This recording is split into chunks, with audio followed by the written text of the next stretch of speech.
Welcome to Marina's Yarn Harbor. This is episode 9.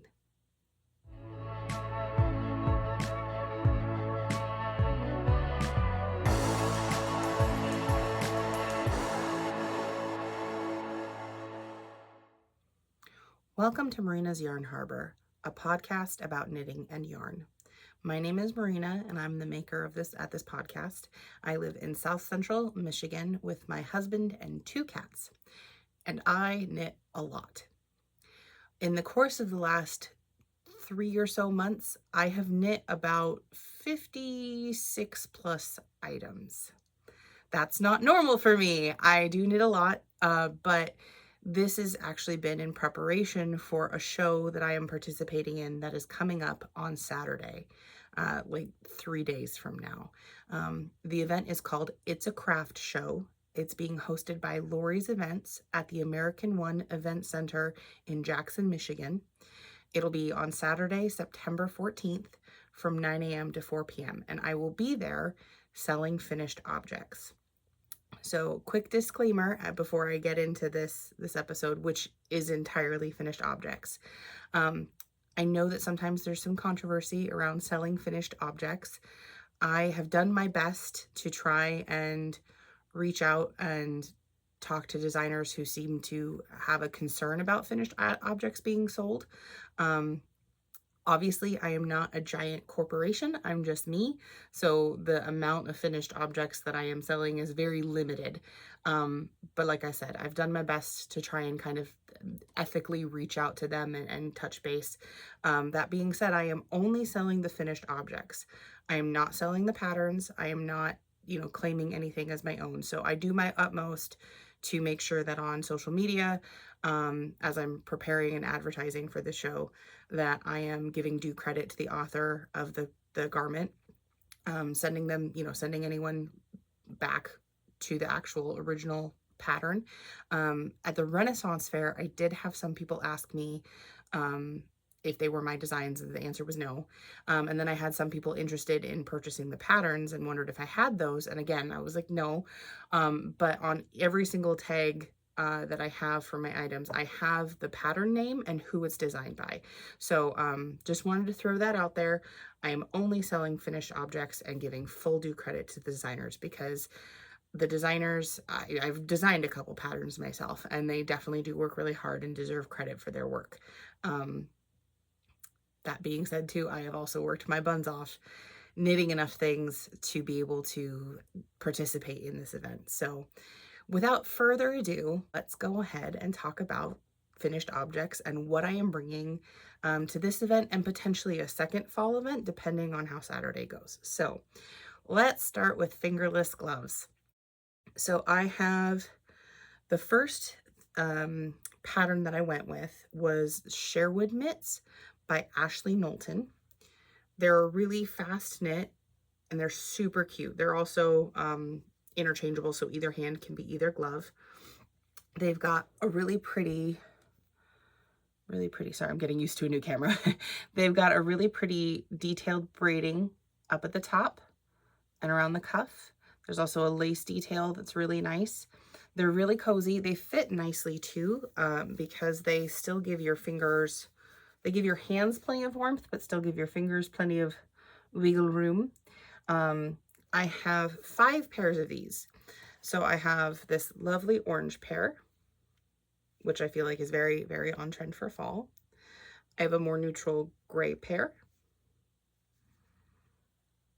I have a raspberry pair, which still feels very fall to me in my personal opinion, because I think it's a jewel tone is why. I have this really pretty pink, beigey pink. And then I've also got a very verdant bright green, and it's not showing up as well on camera, but in the yarn there's some, it's variegated a bit. There's a little more yellowy green to it. It's not quite so, well, I mean, no, it is a bright green. I'm not going to pretend it's not a bright green. It's a bright green. So those are the 5 Sherwood mitts by Knowlton that I will have with me at the show on Saturday.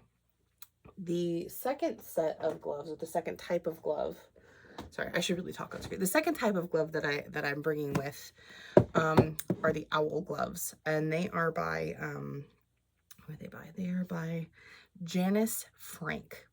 I brought some of these to the Renaissance Fair, and they were my best sellers. Each of these owl gloves is called owl gloves because they've got a little owl on them with little beaded eyes that I have knit in. Unlike the Sherwood mitts, the owl gloves are a right and a left. So that's one thing to bear in mind, but they are one size fits all. So we've got this really nice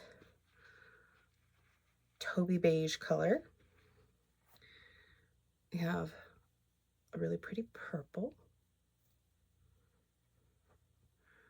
We've got like a chalky white color. This is one of my favorites, is the orange again. Something about orange and fall, guys. I'm excited about it. And then a yellow.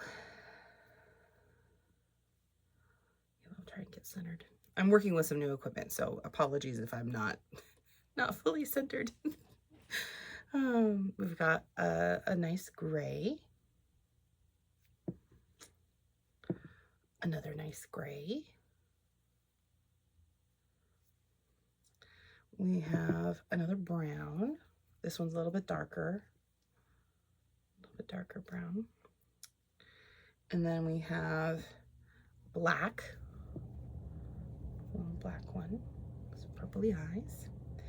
And then we've got a light icy blue. So there's 10 pairs of those. Each one is different because I didn't come up with a perfect pairing for the yarn and the eyes. So by that I mean each pair is unique. Not that each glove is different because that would be weird, but that's what I've got for the owl gloves. Let me put those back away because I do have another set of gloves in the same container that I'm gonna share with you next. And I still get to put tags on all of these. So isn't that fun? Put tags on all of them. Make sure we got everything accounted for. Okay, perfect. All right, so the next are the Sailor's Rib Gloves by Gretchen Tracy. This pattern has a couple different sizes, and so for this one I did two. I did a medium and large, and so this is the medium size, which again you have a right and a left because this is the back. And for me, a medium is pretty perfect. Like, it's still even a little bit big. I probably need a small for my hand, but they're cozy, they're squishy. These ones are merino. By the way, almost everything is either a wool alpaca blend or merino or like 100% wool. I try really hard for show stuff to stick with the natural fibers because I feel like that's sometimes hard for your average consumer to get a hold of. Because yeah, you could buy cheaper gloves at Walmart, but it's going to be mostly polyester. So anyway, these ones are full merino. And this was a medium. And then I have two sizes in I think 5 colors. So this is a large compared to the medium. This one's a really pretty blue, but you can see what I mean. Like the large, it fits my husband's hands really, really well. For me, my hand starts to drown a little bit in it. It's not like it's not still cozy, it is. It just, you can see the other one fit better. The other one fit better. I also, what I like about these two is, so you've got the broken rib on the back, but then on the inside palm, it's slip stitches like on a slipped rib. So not slipped rib. There are slipped stitches like when you're doing a heel of a sock, so it's reinforced for grabbing. It was brought to my attention that these might be really good for bow hunters, which is a thing out here in Michigan. I'm sure it's a thing a lot of other places too. I know it is in Montana as well, but I did some hunter orange gloves just in case. That might be a thing. These ones are also merino wool. I think they're superwash, but I had to use a different yarn, because the one that I was using for all the other colors did not come this bright orange. So if you want hunter's gloves, I got them. We got one medium and one large. We've also got in this, we've got a light gray.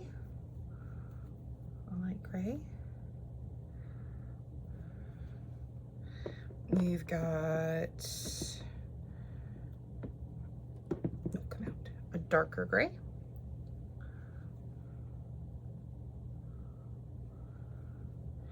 And then finally, we've got, I think this is called Aranthracite or something. This is the darkest gray. I almost want to say comparatively, this has more brown to it. Yeah, definitely. This has more brown, and this is more of like a genuinely really dark gray. So that is what I have got for the Sailor's Broken Rib, or no, Sailor's, what is it? Just Sailor's Rib gloves. So those are the Sailor's Rib gloves, and those I'll have everything I just showed you at the show. Both large and medium, and in pretty neutral colors, other than these bright guys. Pretty neutral other than these guys. And then I've got a couple more in the glove category. Let's see here. Yes, I've got totes galore full of knitted items right now. Next, I have the Baffin mitts. They have color work done in the fingers and the hands and in the cuff. I have 3 pairs of these. These ones sit a little further down on the arm and also on the fingers. You can see we come up a little bit. The thumbs are kind of right and left. I think you could wear it either way and not really notice. I think that's how the pattern had intended it to work. When I knit it, I changed the pattern a little bit to make it a little bit more dominant and like help the color work line up a little bit better. But these are Baffin mitts by Cables and Strings Designs. Cables and Strings Designs. I have a white and green pair. I have a more neutral fall pair with a beigey color and then kind of a burgundy rosy color. And then I have a blue and gold. So those are the 3 Baffin mitts that I will have available on Saturday. These next ones were a lot of fun. They are the Mushroom Fingerless mitts by VetkaKnits. I will have 5 pairs of these at my booth. These ones are interesting because, again, you do have a right and a left, but the way that you make these up is you have to knit the glove first and then you embroider the mushroom on, which is something I'd never done before. And I think they turned out pretty dang cute. They sit a little further up the fingers, not as far as the Baffin ones, but you get a little bit longer on the cuff. And then they're pretty cozy. But I think that these are one of the favorite things that I've knit for this event, even though they are one of the things that took more work because of the embroidery aspect. Although I will say, by the time I was done with about the fourth or 5th pair, I was like, okay, I'm done with this mushroom. But I'm excited to see how people respond to that one, because I've got good feelings about it, but I won't really know until we do it. So could talk about hats. Let's talk about hats, because hats are a big one for this show. I've got 3 hunter's toques, and so these are really straightforward beanies. I probably shouldn't do this, it's gonna wreck my hair, but that's all right. Really straightforward beanies that you can either pull all the way down. The other thing is I adjusted the pattern so that you have a full 6 inches from here to here. So that means that if you need to adjust it even further up, you can, which is nice because it provides extra warmth on your ears. The other thing that's neat about this pattern is that it is considered double knit. So you use the same color and alternate back and forth, so it provides a slightly thicker fabric in the end. So the Hunter's Toque is by Shantz. Shantz. By the way, all of these I found, all these patterns can be found on Ravelry, and then go from there. So, because some of them have you purchase them on their own website. So anyway, Hunter's Toque by Janet Shantz. I'm planning, depending on how these do, and if enough people are asking about it, I might see about knitting, not for this show, but for future shows, knitting different colors of these. I have a feeling that they would be pretty popular, but I suppose we will just have to find out. All right, so I'm just gonna go in order of what I've got in my bin, because it's too hard to try and go out of order. So this first hat here is the Selbu Squirrel hat by Olga Begak, and I probably slaughtered that name. I'm sorry. Sorry, Olga. I didn't mean to. This is, it has a faux fur pom, which is connected on the inside with a button. And you don't feel the button when you wear it, but that way you can wash the hat without having to wash the pom. And that is the Selbu squirrel hat. I only have one of this one, other than the one plaid hat toward the end, which I have 3 different variations of. These ones, most of the hats I only did one-offs other than the easier ones. So this next one is the cute hedgehog hat by VetkaKnits. Cute hedgehog hat by VetkaKnits.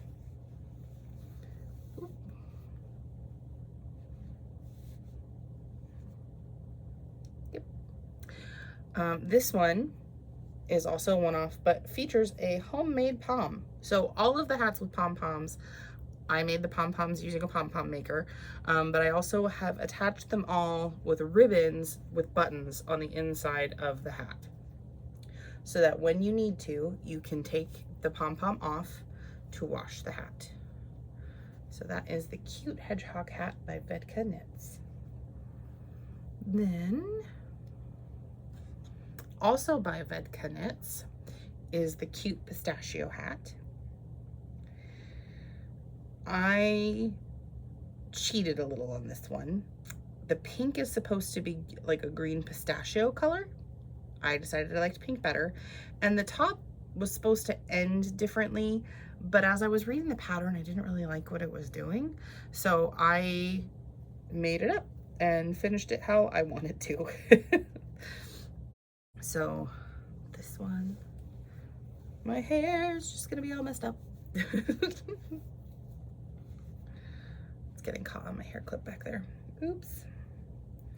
But they're super cute. They're sitting a little funny because I've got a hair clip in, but they are the kind of hats that, like, if you did decide to throw your hair up into them, they would be perfect. You could definitely wear that out and about in the snow, although we're not there yet. Just in the cooler weather, enjoy a poofy hat. Then by EVVASH, we have the Red October hat, and this one's one of my favorites. I feel like this just screams fall, and I really, really like this one. I would keep. I'm not going to, but I would, because it is super, super cute, and I really like how the pattern worked out. Should I put that one on too? I don't know if I want to anymore. I don't know if I want to. Okay. But yeah. These ones also feature really long brims so that you can adjust it as you need it for your head. But yeah, see? Stinking cute fall hat. That's what this is. I can't keep my product. And then the next hat is also by EVVASH, and it's the plaid hat. And so we've got 3 variations on plaid, which to me, plaid is just like the summoning of fall. You're getting ready for like crunchy leaves and hot cocoa and, you know, like, or hot tea and a fireplace. And then, yes. So plaid is it. So this is what the pattern originally called for, and then I did some change up with the color work. So these sit pretty similarly to the other one, so I'm not going to put it on. But I have these 3, which will be available. I think this one might be my favorite, just because it's the most, I don't know, flannel-y to me, I suppose. Plaid flannel. Although I do really like this one for how bold it is. And in person, you can't really see in the camera, it's not showing, but in person there's like hints of green through this yarn. And I loved working with it. It just was so pretty to watch as it, you know, came to life. So I like this one. I like that one.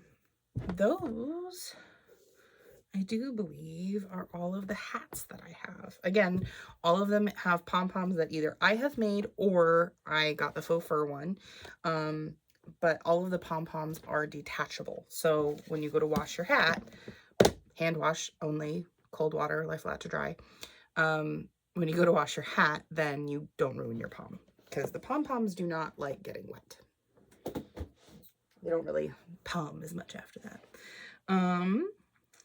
Let's see here. Scarves. So I knit up a ton of Sophie scarves. I feel like they are, and obviously that's Sophie scarf, the Petite knit Sophie scarf. I feel like these are like the best fall scarf because they're so small, you can put them in your pocket. But they're so versatile. You can keep them and tie them like so. Ta-da. But if you're inclined and you want to do Rosie the Riveter, you can go up. Now, if you want to leave it as bunny ears, you totally can. You totally can. Bunny ears are cute. But if you're inclined, you can tuck them in underneath, and then the result is a little more kind of like a turban-y twist sort of headband situation. But it's super cute. If you are not inclined to go that direction, if you're feeling more pastoral, you can take said scarf and go the other way with the point of the triangle going back like that. Also super cute headband sort of situation. And if you're feeling villainous, I guess, or if you're going to go skiing, you could wear it like this. Do I recommend that? No, but versatility, man. You can wear it any sort of which way. So I have 8 of these. So I've got this lovely orange pumpkin-y spice mix color. We have a foresty green situation. We have I think this color is called peppercorn, actually. Peppercorn, because it's a lot more dark in person, but it's got flecks in there of like kind of copper. And then we've got that raspberry color returns once again. Very bright and vibrant. We've got a taupey camely off-white. It looks kind of green in the camera. It's not green in person. It's definitely like oatmeal in person. It's definitely oatmeal in person. And then another off-white cream color. And then we have a very pretty purple, very bright. And then yellow, which I know, and especially on camera, it looks really green. It's not. It's more goldenrod. It is still very bright. And I know that that's hard for some people, but I'm hoping that the fall inspires all of us to be a little bit more colorful with our wardrobe. So I've got, like I said, I've got 8 of those. 8 of those. And then now I'll go on to the other neck things, because I do have some cowl and mitten sets, and I also have some straight up cowls. So the cowls are here on top, so let's just do that first. These are the Scrappy Color Block Cowl by Shelby Mooney. These were a lot of fun. You knit up a tube, you sew up both ends, and then you sew these ends together to create this perpetual knot. And so I've got this first colorway in, you know, kind of more bright in your face autumn colors with a lot of orange and a lot of yellow and red. I don't know, this reminds me of school colors for some school, and I don't know which school, but if it's your school, pick it up. I have another one done in more kind of blues. Blue, like, this makes me think of like a fall sky as we get further into fall and closer to winter. And then finally, I have kind of like the quintessential fall cowl with very nice muted colors. This is one I would keep for myself, and I'm kind of would like to, but I won't. I'd like to keep that one, but yes. So those are the three. These three I will have at the booth on Saturday. And then I also have another cowl that I've got is the Love Autumn Cowl by Monika Anna. I really love this pattern. I think the yarn I chose was okay, but I think it could have benefited from a different thing. But you know, that could have also been the fact that I was on a time crunch, and this was significantly smaller yarn comparatively to what I'd been working with. And so I was gonna make more of these, but time just got way away from me. So we only have the one. She's really pretty, but we only have the one. One of the very first patterns that I saw when I was working on collecting patterns for this show was the September Cowl and the September Mitts by, I think it's capital M, lowercase a, uppercase B, lowercase e. I could not find them on Instagram or social media or anything like that. They're only on Instagram, but not Instagram, Ravelry, but that is their username. And it's the September Cowl and September gloves. And I am not kidding when I say I fell in love with these the moment I saw the pattern.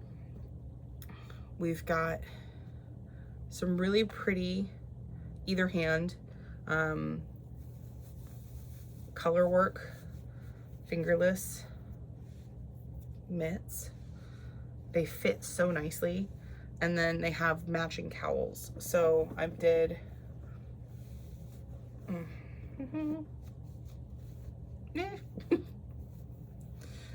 so you've got a matching cowl with the matching gloves, and I love them. I think they are the most, they're just, they to me, I feel like these are like one of the best things I'm bringing to the show. So we've got this nice neutral brown set. We have a green set, which pretty green set. And then finally, this was what the original colorway kind of called for. You've got this really like dramatic blue, yellow, white set. And I love these sets. I think they're really, really neat. They were fun to work up. And the end result is just a soft, nice product that it makes a very cute set. I did not intend to have college colors happening. That was not on purpose, but I'm not mad about it. So, so yeah, you can see how nicely those fit. So yeah, so those three sets I will also have. Pretty much everything. I keep saying I'm also going to have this on Saturday. I'm also going to have the, yes, everything in this video I am taking with me to Saturday, and it will be there in person, and you can try it on and squish it and buy it. And even if you don't want to buy it, I am happy to let you try it on. We can even take pictures with it on. I am happy to do that. And you know, it's just, it's fun. It's a fun thing to do. I had a really good time when I did it at the Renaissance Fair because we did have a lot of people try things on, and it went so well. So I'm hopeful that this is going to go so well as well. I'm trying to think if I forgot anything. I did. One more thing that I knit up. So I do have a couple things that are going to the show that were from the Renaissance Fair that didn't sell there that I'm gonna see if people want here. But everything I've just shown you, I have knit up. I mean, barring like 4 pairs of gloves, I've knit up since June, and that includes this next piece. So this piece was knit up exclusively for this event. This is the Autumn Fade Shawl by Lilia Vanini. And it is an interesting mosaic shawl made with a hand-dyed orange from my cousin Astasia, a white that kind of took on a creamsicle color when I washed it, and then this really pretty purple from my stash. Now, the white was purchased at a Fiber Expo, I want to say last year, and it is a BFL wool silk blend. And then this purple is actually from my mom's stash. I know it's a fingering weight yarn, but I have no idea what the content is. I'm assuming it's wool because of how it feels and how it blocked. But it could be a wool silk blend. I don't really know. All I know is that it was perfect for this application. I inherited a lot of my mom's yarn, and she didn't leave labels on things, so that's always an interesting thing when I go stash diving. And this orange was hand dyed by my cousin over at Beautiful Simplicity Fiber Company. So this pattern was really interesting, like really interesting, because it did not do at all what I thought it was going to do. And that's not necessarily a bad thing, because I do think that it turned out nice, but it did some strange things for sure, because you start off with this little white section first, and then you do this, and then here, and then you work up, and then the edging was supposed to be one type of way through part of it, and then on the last it called for an I-cord edge, and that bothered me.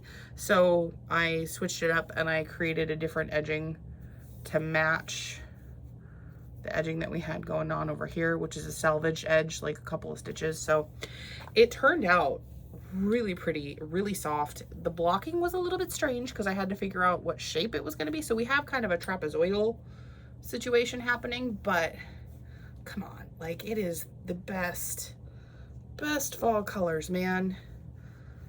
It just, and then it's really soft too, because it's like I said, purple yarn is a mystery, but this one is BFL and silk, and this is 100%, well, no, I think this is 80-20 superwash merino and nylon. So it's just soft. It's soft and it's cozy, and it would be cute with a dress, or it's cute as a scarf. I think my favorite part to knit was probably the mosaic once we got some of the parts sorted out, because there were definitely a couple parts in the chart where it was like, what is happening here? But I worked through it, and it's really, the end result is just a really, really interesting and like very pretty shawl for fall. So yes, it rhymed, shawl for fall. Okay. Anyway, I'm very happy with it. And that is actually my final finished object for this video and for the show. I know I kind of hit you with a lot. If there's anything that you have other questions about, hit me up in the comments, or you can also reach out to me on Instagram or on my website. I am working on potentially setting up some retail options there for things that maybe don't sell at the show. I don't know. I haven't worked that part out yet, so we shall see. But either way, that's what I've got going on. Like I said, I've been busy, and I've been knitting and not filming. So now I'm like, oh no, I need a lot of B-roll. I should have been knitting more with my camera on, but oh well. I don't have any works in progress right now. I haven't even started anything for winter yet, but that could take us into project planning. So for project planning, I am already gearing up for a show in November at Traverse City Shop and Sip. So that's up at Traverse City on November 23rd, Saturday, November 23rd. It's in the evening. I'm really excited about that one, but I have to start knitting like pretty much as soon as I'm done recording. It's gonna be a quick one. I have about 1 month less to prepare for that one than I did to prepare for this one. So yeah, that's what's weighing on my mind. So for fall, I have knit everything that I'm going to knit for fall. I do have potentially another show in October at the Grand Ledge Fall Festival. However, if things go really well on Saturday and I don't have enough product that I feel comfortable going to the show, then I'm gonna end up canceling. So this might be a situation where it's okay if I do, like, not badly, but just mediocrely, so that I can do the second show, just because I do not have time to restock fall items. I just don't, not when I'm trying to get ready for the show in Traverse City. So did that to myself, sure did. Yeah, the show in November 23rd in Traverse City, my theme for that one is more textures. So I'm not going to share anything too much about that yet. When I get done with that one, I'll let you know. And hopefully I will be better about recording as I go and sharing that information with all of you. And maybe sharing a little earlier so that if you are in the area, you can make it. But the theme for the winter show is definitely like texture and coziness. So I'm excited for that. It does mean probably a lot of cables. So I've got a lot to do. Oh, I did have acquisitions on here. I left the yarn upstairs. I will have to go get that in a minute. In fact, I probably could go get it right now. We're gonna cut here. 1, 2, 3. And we're back after me running upstairs and grabbing things. So we do have some acquisitions. Very recently, we went and visited my dad out in Washington State. And while we were there, I went to Maker's Mercantile, which once upon a time had a really big storefront, and like it was beautiful and there was tons of stuff for all sorts of crafts. But they were a victim of the pandemic, and so they have moved into kind of a warehousey space. They're still trying to sort themselves out. They still exist, they're still there, just don't go expecting the same previous experience. So while we were there, I bought myself a skein of Sueno Haiku. This is 80% merino superwash, 20% viscose from bamboo, and it's 100 grams and about 255 yards of DK weight, and the color is Barn Door. It's darker in person, but it's pretty. And then I bought 2 skeins of the Merino Lace Light, also by Haiku. One color in Petal and one in Frost. These are 100 grams, have 1,400 meters. I don't know how many yards that is, but I'm going to find out. 100% merino wool. Designed in Seattle, Washington, made in Peru. So, Petal and then Frost, which to me, this might end up being a lace shawl. This would also, they both might end up lace shawls. I don't know. And then this DK skein. So those are my acquisitions. And yeah, that pretty much brings us to the end of the whole shebang. I'm stressing out a little bit. I've got some things I've got to get done prior to the show, namely like getting tags written and everything tagged. and pricing and all that fun stuff. So really excited. Again, this is It's a Craft Show by Lori's Events at the American One Event Center in Jackson, Michigan. If you can come, that's awesome. It's this Saturday from Saturday the 14th from 9 in the morning to 4 in the afternoon.